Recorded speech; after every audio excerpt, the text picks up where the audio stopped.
Assalamu alaikum, beloved Hazur. Alaikum salam. My name is Sophia Uddin and I'm from Leamington Spa Jamaat. My question is it permissible to keep dogs in the home whilst they are being trained to become guide dogs for the blind?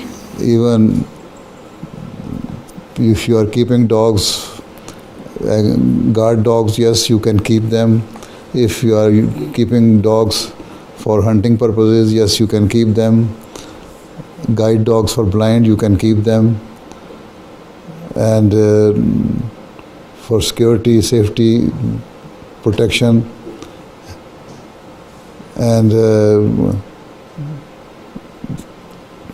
for this purposes you can keep dogs, but not in your room, not in your bedroom, not in your drawing room, not in your dining room.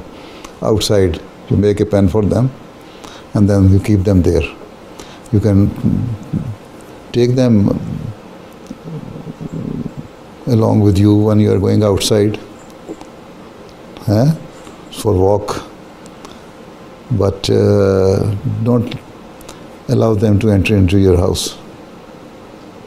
Okay? Jazakallah Hazur. No harm. Even during the time of the Holy Prophet Sallallahu Alaihi Wasallam, come here, why you are going back? Even the time of the Holy Prophet Sallallahu Alaihi Wasallam, the companion of the Holy Prophet Sallallahu Alaihi Wasallam used to keep shepherd dogs. Those who were rearing cattle or goats, big herds. So they used to keep dogs there.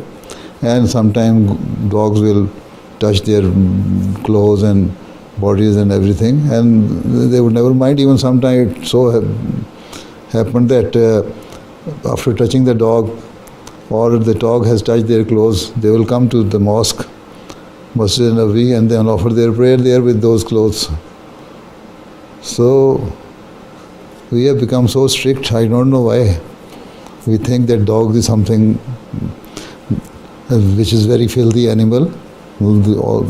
If you keep it dirty, then yes, you have to save yourself from it. Otherwise, all the animals are the same.